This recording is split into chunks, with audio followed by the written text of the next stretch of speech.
Hello guys, welcome to my YouTube channel. तो आज मैं बायोलॉजी के लिए आपके लिए लेके आया हूँ परिसंचरण तंत्र, सिर्फ एक वीडियो में मानव शरीर के अंगों का अद्भुत विज्ञान। चलते हैं पहले क्वेश्चन के साथ। अगर हमारे चैनल को सब्सक्राइब नहीं किया है, सब्सक्राइब कर लेना। और क्वेश्चन कैसे लगे कमेंट में बताना, और आपके क्वेश्चन कितने सही है वो भी बताना। चलते हैं पहले क्वेश्चन के साथ। क्या कहता है पहले क्वेश्चन हमारा, देखना जरा। एक स्वस्थ व्यक्ति का हृदय 1 मिनट में औसत कितनी बार धड़कता है? तो कितनी बार धड़कता है? 72 बार। सी ऑप्शन हमारा सही आंसर हो जाएगा। इस एक्सपेरिमेंट पढ़ने देख लेना। एक स्वस्थ व्यक्ति के हृदय की धड़कन 1 मिनट में लगभग 72 से 75 बार होती है। वृद्धों में यह कम, जबकि बच्चों में यह सबसे ज्यादा होती है। हमारे हृदय प्रति मिनट 5 से 6 लीटर रुधिर पंप करता है। हृदय में एक स्पंदन की समाप्ति से लेकर अगले स्पंदन की समाप्ति तक एक हृदय चक्र होता है। हृदय स्पंदन की दर स्टेथोस्कोप द्वारा मापी जाती है, जिसमें रोगी के दिल की धड़कन की ध्वनि डॉक्टर के कानों तक ध्वनि के बहुपरावर्तन पहुंचती है। चलते हैं दूसरे क्वेश्चन के साथ। क्या कहता है दूसरा क्वेश्चन? दूसरा क्वेश्चन क्या है हमारा? स्टेथोस्कोप रोगी के दिल की धड़कन की ध्वनि कानों तक कैसे पहुंचती है? आभार पढ़ा था आपने, ध्वनि के परावर्तन से। तो ऑप्शन नंबर बी हो जाएगा हमारा सही आंसर। ये देखिए, हृदय स्पंदन की दर स्टेथोस्कोप द्वारा मापी जाती है, जिसमें रोगी की दिल की धड़कन की ध्वनि डॉक्टर के कानों तक ध्वनि के बहुपरावर्तन पहुंचती है। चलते तीसरे क्वेश्चन के साथ। क्या कहता है? ये कह रहा है हृदय कब आराम करता है? दो धड़कनों के बाद क्या करता है? हृदय आराम करता है। दो धड़कन आती है, जब दो धड़कन होने के बाद ही हमारा शरीर आराम करता है। हृदय एक मांसल तंत्र है, मतलब मसल्स है, सही है। सामान्यतः यह वयस्क में 72 से 75 बार धड़कता है। हृदय दो धड़कनों के बाद आराम करता है, सही है। दो संकुचनों के बीच का काल विश्राम अथवा शिथिलन कहा जाता है। इसमें संकुचन के दौरान आगे बढ़ा हुआ रक्त जब धमनियों के रिक्त स्थान में प्रवेश पाता है, तब धमनी की दीवार और रक्त में संघर्ष होता है और रक्त का दबाव बढ़ जाता है। अतः हृदय के दो संकुचनों के बीच धमनियों में जो रक्त बाहर रहता है उसे विश्रामकालीन रक्तचाप कहते हैं। चलते हैं अगले क्वेश्चन के साथ। अगला क्वेश्चन क्या कहता है हमारा? अगला क्वेश्चन कह रहा है निम्नलिखित में से कौन सा लक्षण हृदयघात से संबंधित है? तो हृदय टांगों में दर्द होगा, वो हृदयघात से संबंधित है। ये पढ़ा, एक्सप्लेनेशन पढ़ लेना। क्या कह रहा है हमारा? ये सीने में जो सीने में दर्द है, पसीना एवं जी मलचाना, बाह में दर्द तथा झंझनाहट इत्यादि लक्षण हृदयघात या हृदय रोग से संबंधित हैं, जबकि टांगों में दर्द होना हृदयघात से संबंधित नहीं है। चलिए अगले क्वेश्चन के साथ। ये कह रहा है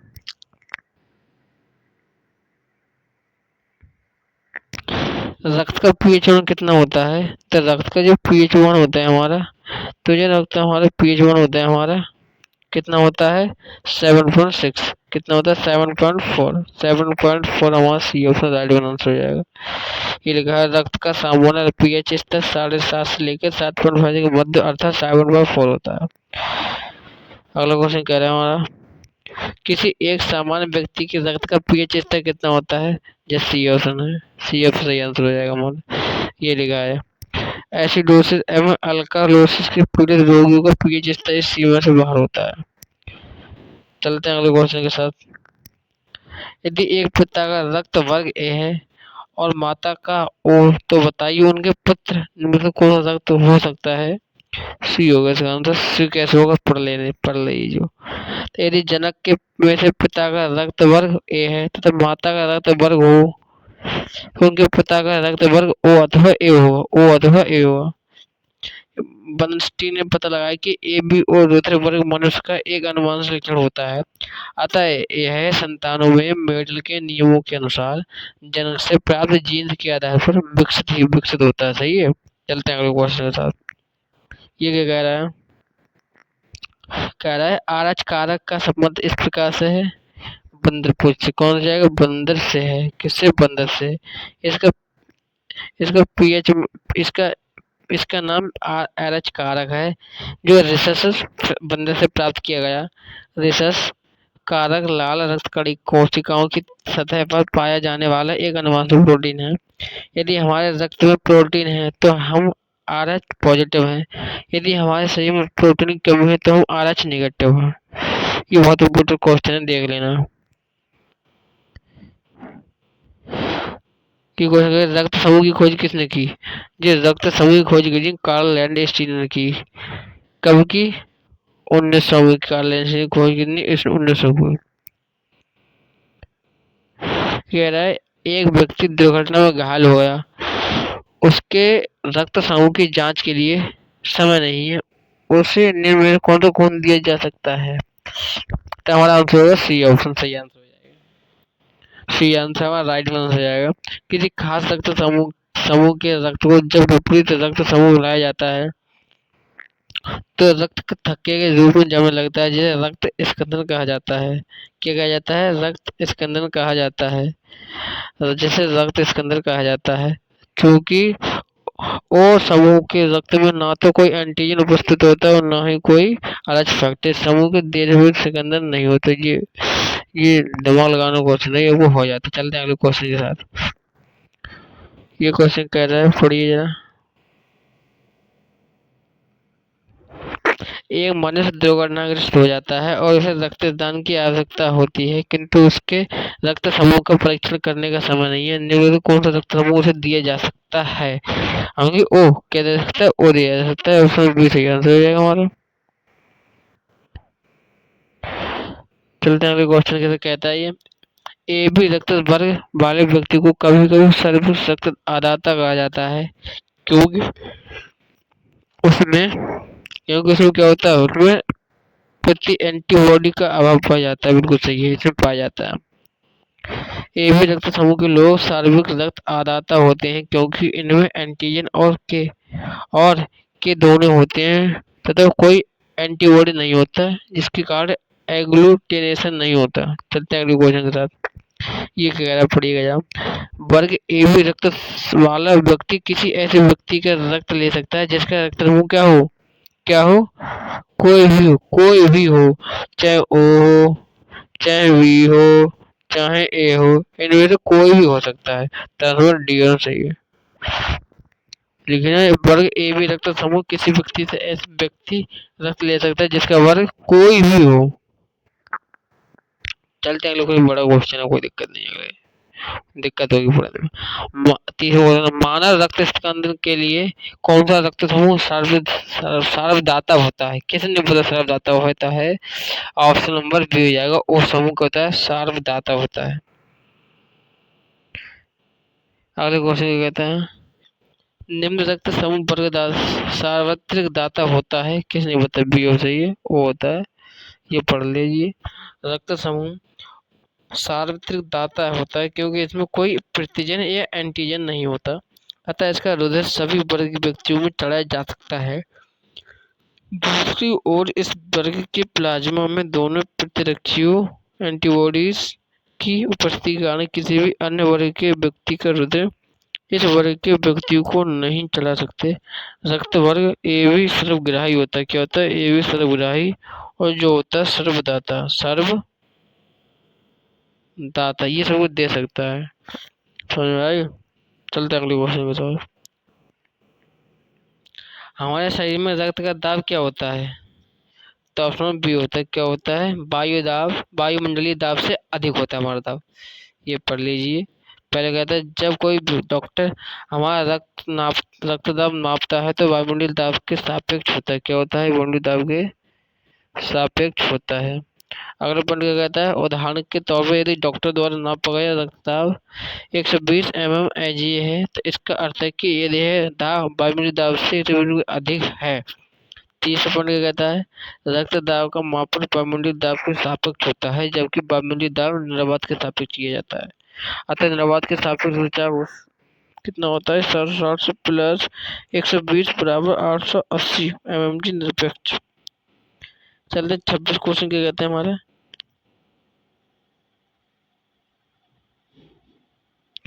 जब एक व्यक्ति वृद्ध होते जाता है तो सामान्यतः उसका रक्तचाप क्या होता है, किस तरह बढ़ जाता है, रक्तचाप क्या बढ़ जाता है, पीयूष साइड में हो जाएगा।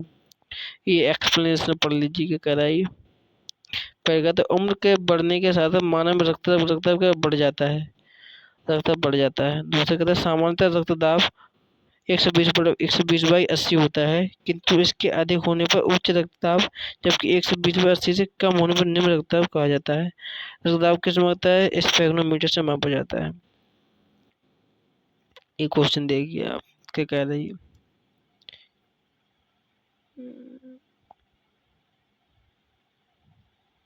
किसी व्यक्ति का रक्तचाप 140 mmHg है तो इसका मूल्य Hg क्या है, मरकरी है। किसका Hg का मतलब मरकरी है। मनुष्य का औसत रक्तचाप 120/80 होता है, कितना होता है, 120/80 होता है। जब कोई डॉक्टर हमारा रक्तचाप नापता है तो वायुमंडलीय दाब के सापेक्ष होता है। यदि किसी व्यक्ति का रक्तचाप 140 mmHg है तो Hg का तात्पर्य है रासायनिक तत्व या मरकरी, ये पारा है। क्वेश्चन नंबर 24 क्या कहता है, इनमें से रक्त दाब का मापक यंत्र है क्या, स्पेक्ट्रोमीटर। स्पेक्ट्रोमीटर हमारा सही आंसर हो जाएगा। C option right one answer हो जाएगा हमारा। दिख नहीं है, रक्त दाब को डॉक्टर को स्पेक्ट्रोमीटर से मापा जा सकता है, सही है ना। ये कह रहा है, लोगों से पढ़िएगा। स्वास्थ्य मनुष्य का रक्तचाप कितना होता है, 120/, हमारा आंसर हो जाएगा ए ऑप्शन 120/80। थोड़ा ये पढ़ लीजिए, मनुष्य का औसत रक्तचाप 120/80 होता है।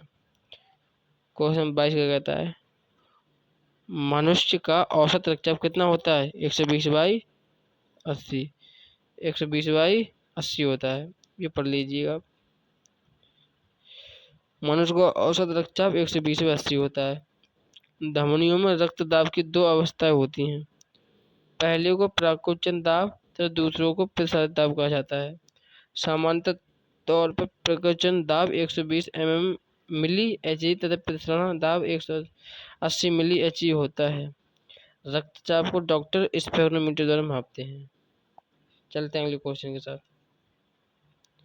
रक्त शरीर में क्या करता है, सारे शरीर को ऑक्सीजन पहुंचाता है, तरलता बनाता है, भोजन पाचन करता है, ये वैसे गलत है, खड़े होने की सहायता करता है, हमारे सारे शरीर क्या है, हमारे सारे शरीर की ऑक्सीजन देता है, हमारे सारे शरीर में ऑक्सीजन पहुंचाता है, सही है ना। रक्त एक तरल संयुग ऊतक है जो रक्त वाहिकाओं के अंदर विभिन्न अंगों तक बाहर लगातार बहता रहता है। लाल रक्त कणिकाओं का एक महत्वपूर्ण घटक है जो फेफड़ों में ऑक्सीजन और हीमोग्लोबिन, जो हीमोग्लोबिन होता है लगभग 55% होता है, और बचे क्या कहते हैं WBC RBC प्लेट, ये 45% में आते हैं। WBC RBC ये सब आते हैं 45% में। लाल रक्त कणिकाओं को आरबीसी किसके कारण होता है, लाल रक्त कणिका हीमोग्लोबिन के कारण, डी ऑप्शन कौन सा हो जाएगा, हीमोग्लोबिन के कारण, सही है। तो ऑप्शन नंबर डी हमारा सही आंसर हो जाएगा। पढ़ लीजिए क्या कह रहा है। लाल रक्त लाल रक्त कणिकाओं को आरबीसी का रक्त हीमोग्लोबिन के प्रोटीन ऑक्सीजन के कारण होता है। लाल रुचित कणिकाओं को एरिथ्रोसाइट्स भी कहते हैं, जो कि सिर्फ कशेरुकियों में रुद्र होते हैं। मनुष्य में केंद्रक विहीन तथा इनकी औसतम संख्या पुरुषों में 54 लाख तथा स्त्रियों में 48 लाख के क्यूबिक रक्त होती है। शरीर में गैसों के परिवहन का कार्य ही करती है हीमोग्लोबिन। ये कह रहा है, क्वेश्चन कह रहा है पढ़िएगा वजना। रक्त में लाल रंग निम्न में से किसके कारण होता है, इतनी पढ़ ली, हीमोग्लोबिन के कारण होता है। किस कारण होता है, हीमोग्लोबिन के कारण होता है। रक्त में लाल रक्त ऑक्सी हीमोग्लोबिन युक्त रुधिर कणिकाओं या आरबीसी एरिथ्रोसाइट्स कह सकते हैं कि कारण होता है। ये क्वेश्चन क्या कहता है, किस प्राणी के जीव द्रव्य में हीमोग्लोबिन पाया जाता है, option number C option number C हमारा सही आंसर हो जाएगा। सी नहीं, डी ऑप्शन हो जाएगा। क्या हो जाएगा? डी ऑप्शन सही आंसर हो जाएगा हमारा। केंचुआ एक एनिलीड प्राणी है जिसमें हीमोग्लोबिन प्लाज्मा में घुला होता है, जबकि अन्य कशेरुकों में प्रोटीन हीमोग्लोबिन लाल रुधिर कणिकाओं में पाया जाता है। केंचुए में रुधिराणु रंगहीन तथा केंद्रक युक्त होते हैं और इस जंतु में परिसंचरण तथा तंत्र बंद प्रकार का होता है। निम्नलिखित में से किस प्राकृतिक पदार्थ में लौह विद्यमान होता है? लौह की बात हो रही, लौह विद्यमान होता है। ये क्या कह रहा है? ये क्लोरोफिल, ये तो गलत है। कोलेजन गलत है, ये भी गलत है। ऑप्शन में 4 नंबर है, हीमोग्लोबिन पाया जाता है आयरन। मायोग्लोबिन लगभग सभी स्तनधारियों, सामान्यतः कशेरुकी प्राणियों के पेशीय सूतकों में पाए जाने वाला प्रोटीन है। लौह इसका आवश्यक घटक है। शरीर में हीमोग्लोबिन कार्य क्या होता है? लौह का उपयोग रखते हैं। ए ऑप्शन, ऑक्सीजन का परिवहन। क्या होता है आंसर? ए ऑप्शन का परिवहन हो जाएगा। ए ऑप्शन, हीमोग्लोबिन ऑक्सीजन का परिवहन करता है। क्वेश्चन 15 क्या कहता है हमारा? हीमोग्लोबिन के बारे में कौन सा कथन सही है? पहले क्वेश्चन चेक करते हैं। रक्त, यह रक्त में ऑक्सीजन का संचार करता है। हीमोग्लोबिन बिल्कुल सही बात है, पहले सही है ना। यह लौह यौगिक होता है, आयरन होती है। ये भी बिल्कुल सही बात है। यह कुछ रोगों के प्रति प्रतिरक्षा प्रदान करता है। यह भी गलत है। यह रक्त को लाल रंग प्रदान करता है। मेरा आंसर हो जाएगा 1, 3, 4। नहीं, तीसरा गलत है। ये तीसरा गलत है, मतलब 1, 2, 4। 1, 2, 4 ऑप्शन नंबर डी। 1, 2, 4 ये ऑप्शन नंबर डी हो जाएगा। हीमोग्लोबिन ऑक्सीजन का परिवहन करता है। इसमें हीम नामक लाल रंग का पदार्थ पाया जाता है जो इसे लाल रंग प्रदान करता है। इसमें लौह पाया जाता है। अगला क्वेश्चन क्या कहता है? हीमोग्लोबिन के संबंध में निम्नलिखित कौन सा कथन सही नहीं है? मतलब गलत होगा। यह लाल रंग का होता है, ये बात सही है। यह ऊतकों के फेफड़े तो कार्बन डाइऑक्साइड पहुंचाता है, ये सही बात है। हम ये फेफड़ों से कोशिका तो ऑक्सीजन का भाग होता है, ये भी सही है। जो तीसरी ऑप्शन कहते हैं ये कुछ अम्लीय होता है, ये मैंने बात ही पढ़ी है। ये कुछ अम्लीय होता है, ये गलत बात है। हीमोग्लोबिन का पीएच मान 7.1 से तो मतलब कन्फर्म है ये क्षारीय होगा। क्या होता है? ये क्षारीय होता है, तो ये गलत हो जाएगा। क्या होता है? इसने लिखा है ये क्षारीय होता है, ये सही है ना। अर्थात हीमोग्लोबिन कुछ क्षारीय होता है, प्रगत अन्य विकल्प सही है। हीमोग्लोबिन क्या है? पिट्यूटरी ग्रंथि से निकलने वाला स्राव, मानव रक्त में पाया जाने वाला पदार्थ। ऑप्शन नंबर सी बन जाएगा। क्या हो जाएगा हमारा? सी ऑप्शन सही हो जाएगा। मानव के शरीर में पाए जाने वाले पदार्थ, ये कह रहे पढ़िए। हीमोग्लोबिन में एक प्रोटीन है जो कि मानव रक्त में पाया जाता है तथा इसके रासायनिक संयोजन में ग्लोबिन नामक प्रोटीन हीम नामक लाल रंग के पदार्थ से जुड़ी रहती है। रुधिर का लाल रंग हीम के कारण ही होता है। हीम की वलय में केंद्रीय भाग लौह होता है। एक सामान्य व्यक्ति में हीमोग्लोबिन की औसत मात्रा 15 ग्राम प्रति 100 मिलीलीटर रुधिर होती है तथा यह शरीर में गैसों के परिवहन के पर कार्य करता है। चलते हैं अगले क्वेश्चन के साथ। ये कहता है रक्त क्या है? ये रक्त एक संयोजी ऊतक है। क्या एक संयोजी ऊतक है? ये पढ़ लीजिए। रक्त का एक तरल संयोजी ऊतक है। रक्त वाहिनियों में प्रवाहित होने वाला यह गाढ़ा कुछ चिपचिपा लाल रंग का तरल जीवित टिश्यू है। कुछ देखिए, एक सामान्यतः 70 किलोग्राम भार वाले वयस्क मनुष्य में रक्त की कुल मात्रा कितनी हो सकती है? लगभग कितनी हो सकती है? 6000 ml। कितनी? 6000 ml। एक व्यक्ति 70 किलोग्राम भार वाले स्वस्थ वयस्क मनुष्य के शरीर में लगभग 5 से 6 लीटर रक्त होता है, जो उसके संपूर्ण शरीर के भार का लगभग 1/13 भाग होता है। क्वेश्चन में ये देखिए हम क्या करें ना। एक स्वस्थ वयस्क मनुष्य में रक्त का कुल परिमाण कितना होता है? लगभग 5 से 6 लीटर होता है। कितना होता है? 5 से 6 लीटर होता है। 6 लीटर हमारा सही आंसर हो जाएगा। ये पढ़िए क्या कह रहा है। रक्त यह है एक तरल संयोजी ऊतक है। तरल संयोजी ऊतक है, ये सही है। यह रक्त वाहिनियों के अंदर विभिन्न अंगों में नियमित रूप से गतिशील रहता है। मनुष्य के शरीर में रक्त की मात्रा शरीर के भाग का लगभग 7 से 8% होती है। अतः एक 70 किलोग्राम भार वाले स्वस्थ वयस्क मनुष्य के शरीर में लगभग 5 से 6 लीटर तक होता है, जो उसके संपूर्ण शरीर का लगभग 1/13 भाग होता है। क्वेश्चन में क्या कहता है 8वां नंबर, हमारे कलाई में नाड़ी स्पंदन क्या होता है? हमारी कलाई में जो नाड़ी स्पंदन क्या होता है? हमारे हृदय के बराबर होता है। क्या होता है? हमारे हृदय के बराबर, हृदय के बराबर होता है। सही है ना, पढ़ लीजिए। चिकित्सा विज्ञान में हृदय की धड़कन के कारण धमनियों में होने वाला हलचल को नाड़ी कहते हैं। सामान्यतः नाड़ी स्पंदन की दर हृदय की धड़कने की दर के बराबर होती है। हृदय स्पंदन एक विद्युत तरंग द्वारा निष्पादित होता है, उपजती है। ना हृदय, हृदय की बात हुई तो हृदय भूल रहे हो क्या यार? तो हमारा हृदय सी ऑप्शन बिल्कुल सही आंसर हो जाएगा। हृदय में ऐसी कोशिकाएं होती हैं जो विद्युतीय तरंग उत्पन्न करती हैं, इन्हें पेसमेकर कोशिकाएं कहते हैं। हृदय स्पंदन इन्हीं विद्युतीय तरंगों द्वारा निष्पादित होती हैं।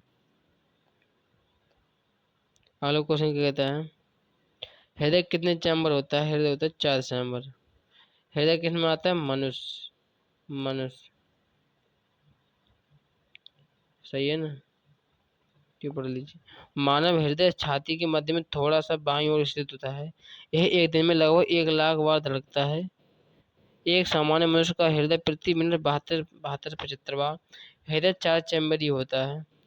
दो ऊपरी भाग दायां बायां अलग होते हैं और नीचे वो होता है दायां बायां, वो उससे क्या कहते हैं इन्हें, दो निचले कक्षों में दायां बायां निलय निलय निलय कह सकते हैं। सही है। क्वेश्चन में क्या कहता है ये आज का हमारा लास्ट क्वेश्चन है। निम्न में से कौन सा हृदयाघात के सटीक लक्षण है? तो हमारा डी ऑप्शन हो जाएगा 1 2 4। भाई क्वेश्चन है, अलग क्वेश्चन। सही है, ये पढ़ लीजिए आप। आई होप आपको वीडियो अच्छी लगी होगी।